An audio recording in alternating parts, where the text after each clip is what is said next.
자, 요즘에 흔히 이야기하는 집값이 미쳤다라고 얘기를 합니다. 그렇죠? 물론 춘천도 거기에 포함될지 안 포함될지 긴가민가 하지만 예를 들어 서울 같은 경우는 집값이 정말 미쳤다라고 얘기할 정도로 굉장히 비싸졌습니다.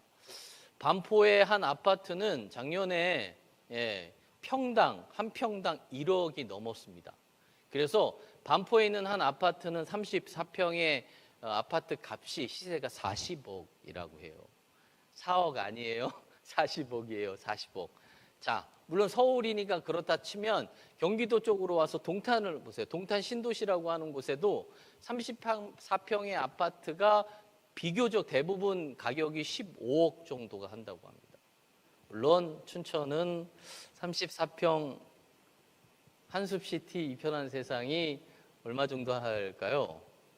저는 부동산에 관여를 하지 않기 때문에 정확하게 잘 모르지만 거기보다 부족한 부분들이 있겠지만 아무래도 이 집값이 굉장히 많이 뛰어오르고 있다는 것이죠. 그래서 많은 사람들이 걱정을 하죠. 이제 집을 사기가 참 쉽지 않다라고 이야기들을 하게 됩니다.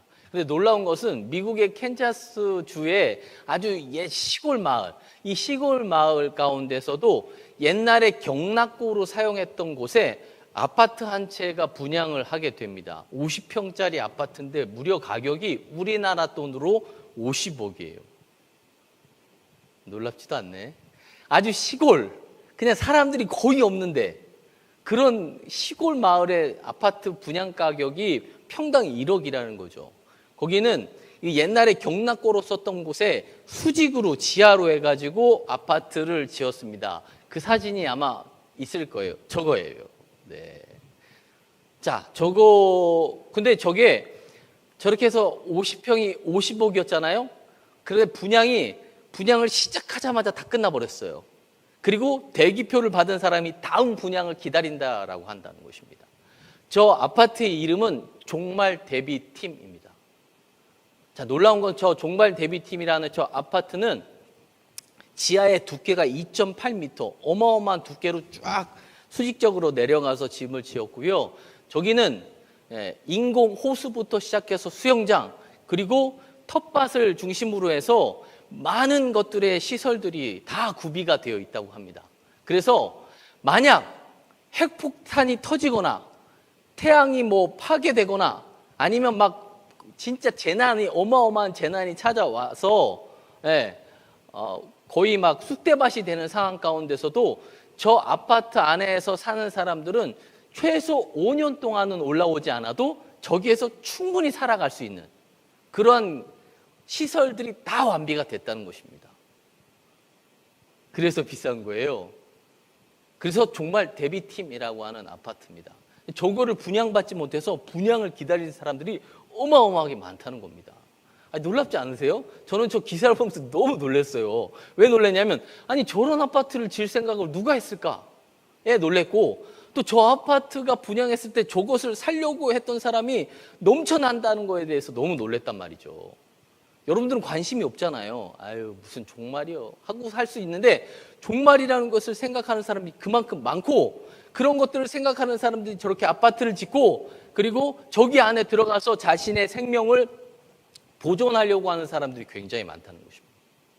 즉 많은 사람들이 마지막 때가 올 거라는 생각을 다 갖고 있다는 거예요. 놀랍죠? 믿는 우리뿐만 아니라 믿지 않는 사람들도 마지막 때가 분명히 올 거라는 생각들을 가지고 있다는 것입니다. 오늘 본문에서 보면 예수님께서 제자들에게 또 예수님의 말씀을 들으려고 모여있던 사람들에게 오늘 말씀하시는 겁니다. 종말을 대비하라는 거예요. 잘 준비하라고 말씀하십니다. 그러니까 거기에 모였던 사람들은 대부분 신앙이 있는 사람들이었어요. 예수님의 말씀에 갈급함이 있는 사람들이 찾아와서 예수님의 말씀을 들으려고 하는 그 사람들이었단 말이죠. 근데 그 사람들에게 마지막 때를 잘 준비하라고 지금 권면의 말씀, 채찍의 말씀을 하고 있다는 것입니다. 오늘 우리에게도 마찬가지입니다. 오늘 말씀을 통해서 우리가 마지막 때를 잘 준비해야 된다는 것이죠. 여전히 내일 올지 1년 뒤에 올지 10년 뒤에 올지 아무도 알지 못하는 그 마지막 때의 종말을 우리는 끊임없이 잘 준비해 놔야 된다는 사실입니다. 언제 하나님께서 이 땅에 오실 수 있고 언제 우리를 부르실 수 있다는 것이죠. 그럴 때를 대비해서 우리는 잘 준비하는 신앙인이 돼야 된다는 것입니다. 자, 그렇다면 오늘 본문 말씀을 통해서 구체적으로 예수님께서 마지막을 잘 준비하라고 말씀하신 내용이 어떤 것인지를 우리가 살펴보려고 하는데요. 자, 첫 번째는 34절의 말씀 보세요. 34절의 말씀을 보니까 너희는 스스로 조심하라 라고 말씀하시고, 자, 이 말씀은 제자들을 중심으로 해서 거기에 말씀에 갈급했던 사람들에게 오늘 하시는 말씀이란 말이죠. 예, 그래서 그 구원받는 믿음의 사람들에게 뭐든지 다 조심하라라고 얘기하고 있다는 것입니다. 자, 조심하라 하면 어떤 것들이 생각나요? 저는 전방에서 군 근무를 하지는 않았지만 대부분 드라마 같은 데 보면 전방 철책선이 쫙 있는 곳에 가면은 팻말이 있잖아요. 어떤 팻말이 있어요? 뭐 위험하는 데인저러스라는 팻말이든지 위험합니다라는 팻말이든지 조심하라는 팻말들이 있단 말이에요. 왜 조심하라는 팻말들이 있어요? 거기에는요 지뢰가 있단 말이에요. 지뢰를 밟으면 어떻게 해요? 발목이 다 나가버립니다. 대부분 다 죽게 되는 거예요.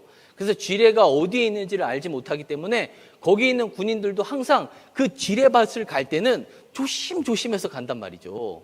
예, 머리가 쭈삣쭈삣 쓰면서 항상 조심하는 그런 상황 가운데 있단 말입니다. 그런 것처럼 우리가 신앙생활하면서 마지막을 준비하기 위해서는 항상 조심해야 된다는 겁니다.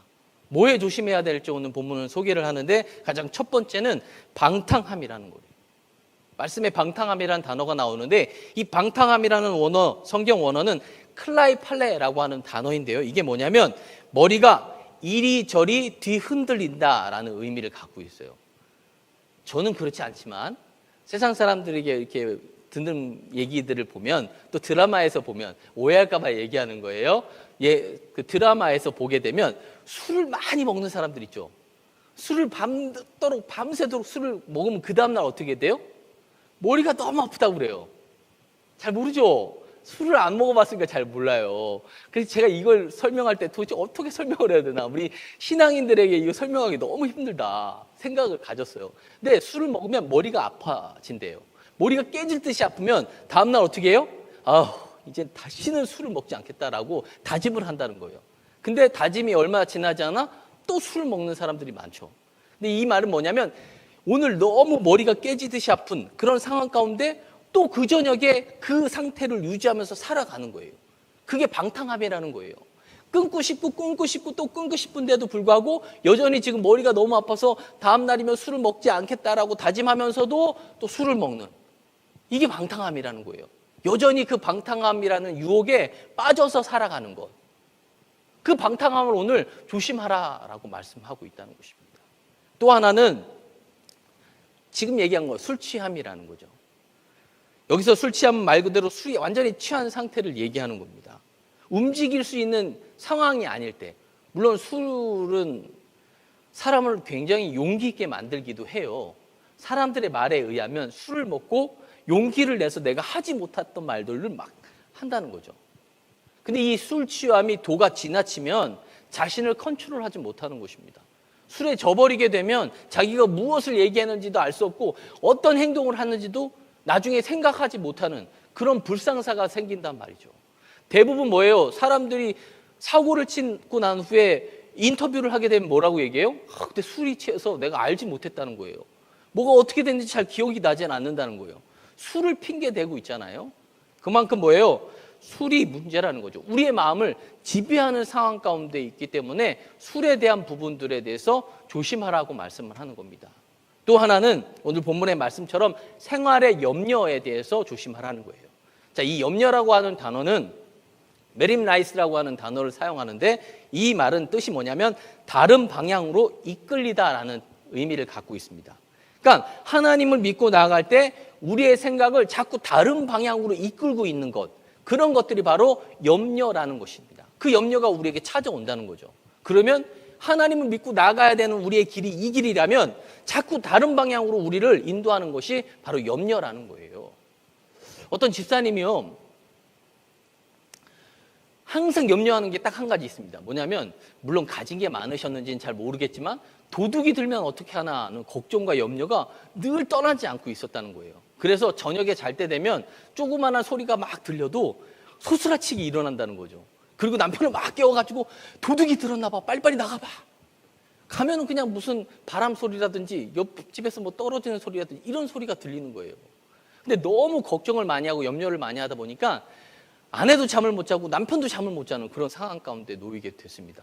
그러던 어느 날에 진짜 도둑이 들어온 거예요. 그래가지고 이 남편이 그 도둑을 때려잡았습니다. 그리고 나서 그 남편이 그 도둑에게 이렇게 얘기했대요. 뭐라고 얘기했냐면, 남편이 잘았소. 내 아내가 몇 해 전부터 당신을 기다리고 있었어. 그러니 제발 가서 좀 인사나 좀 하십시오. 라고 얘기하더라는 거죠. 뭐예요? 이제는 염려할 게 없다는 거예요. 이미 도둑을 다 잡았으니 이제 염려하지 못하도록 제발 인사 한번 하고 가라는 얘기예요. 그 염려는 우리의 삶 자체를 다 망가뜨리고 신앙을 망가뜨린다는 것입니다. 그래서 오늘 본문은요, 방탕함과 술 취함과 생활의 염려를 조심하라라고 오늘 우리에게 권면하고 가르치고 있다는 것입니다. 여러분들의 삶을 돌아보세요.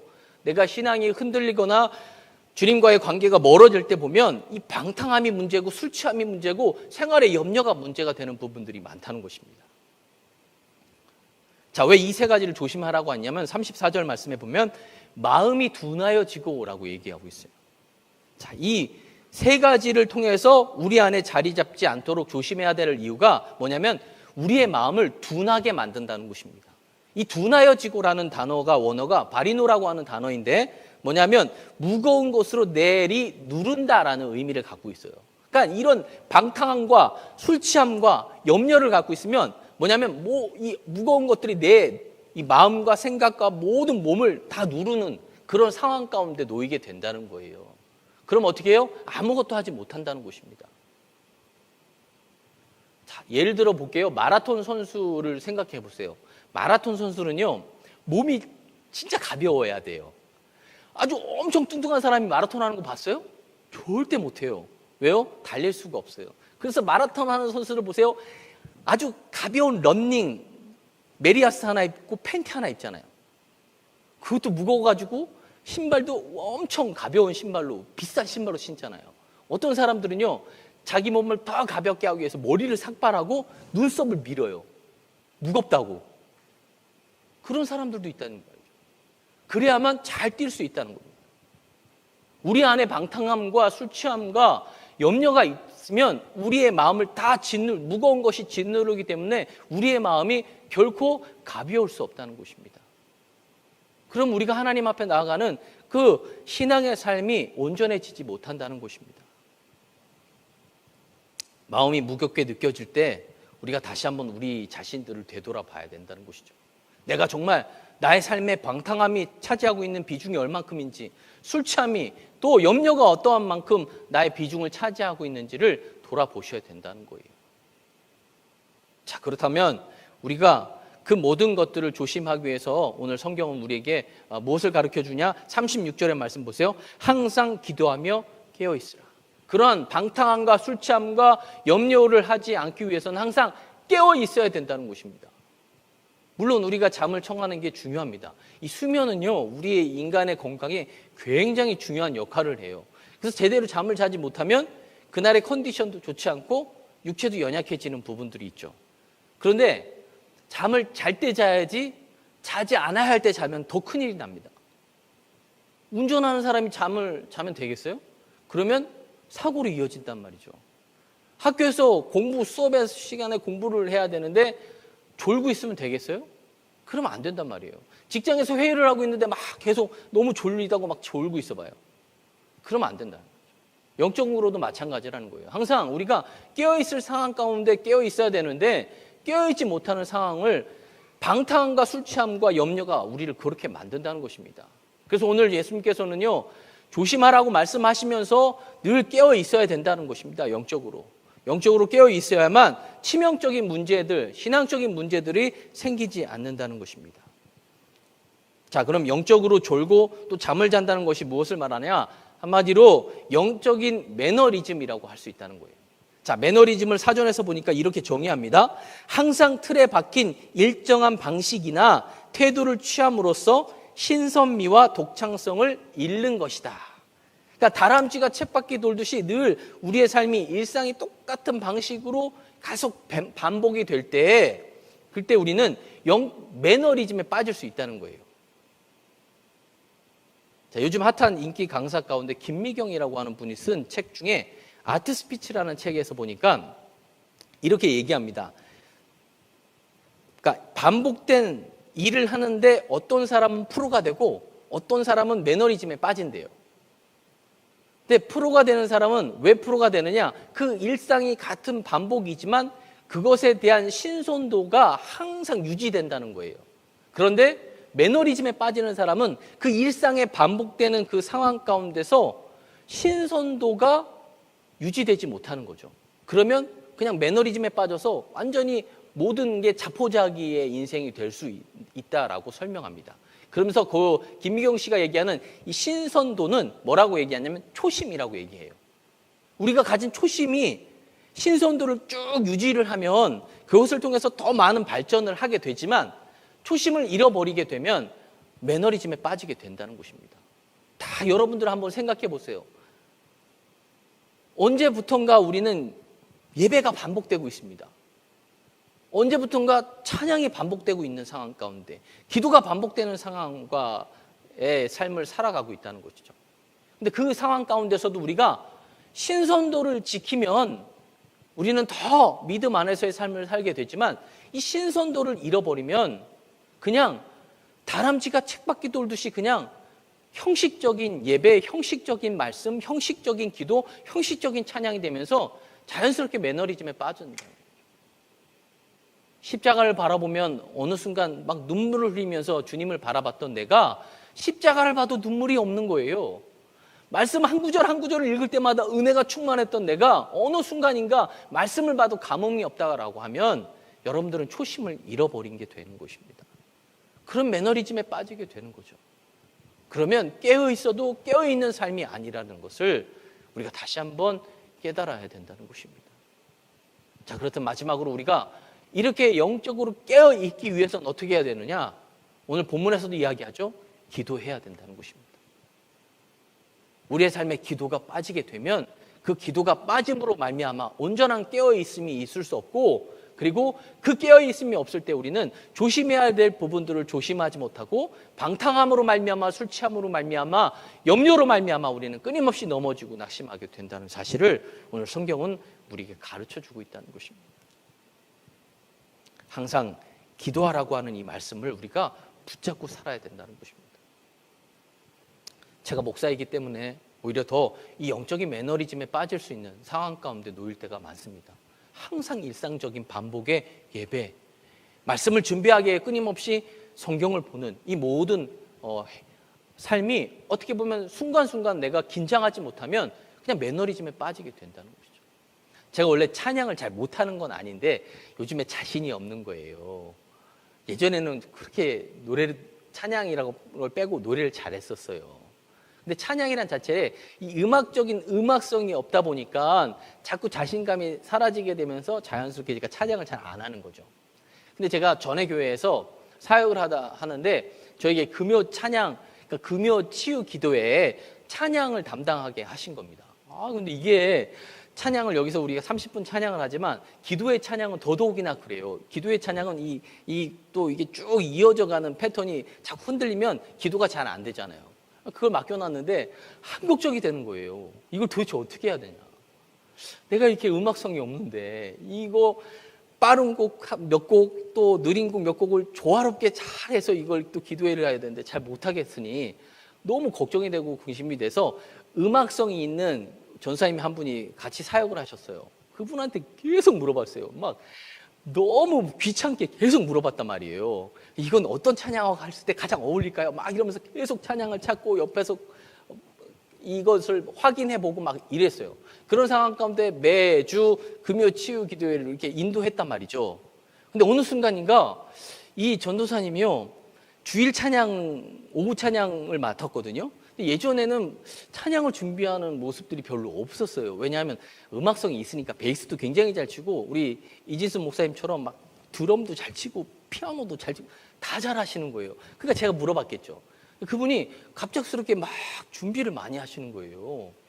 전에는 안 준비하는데 제가 물어봤어요. 왜 이렇게 요즘에 찬양 준비를 열심히 하세요? 안 그래도 뭐 다 콘티 금방 짜시고 금방 하실 텐데. 그랬더니 하는 말이 목사님이 너무 열심히 준비를 하니까 자기가 항상 반복되어서 에휴 그냥 이렇게 하면 되겠지 저렇게 하면 되겠지라고 생각하고 그냥 단순하게 생각했는데 너무 열심히 준비를 하니까 나 자신이 너무 부족한 부분들이 아니었나, 내가 정말 매너리즘에 빠져서 그냥 단순하게 준비해야 될 찬양 몇 곡만 선곡하지 않았나라는 생각을 갖게 됐다는 거예요.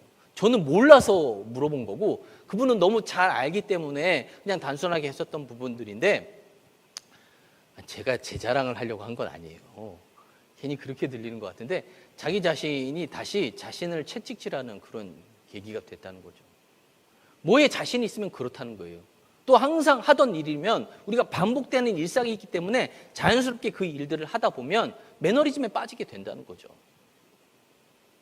다시 한번 오늘 우리가 드리는 예배가, 우리가 드리는 정말 찬양이, 우리가 드리는 기도가 단순하게 다람쥐가 책받기가 돌듯이 하는 것, 일상이 아닌가를 돌아보셔야 돼요.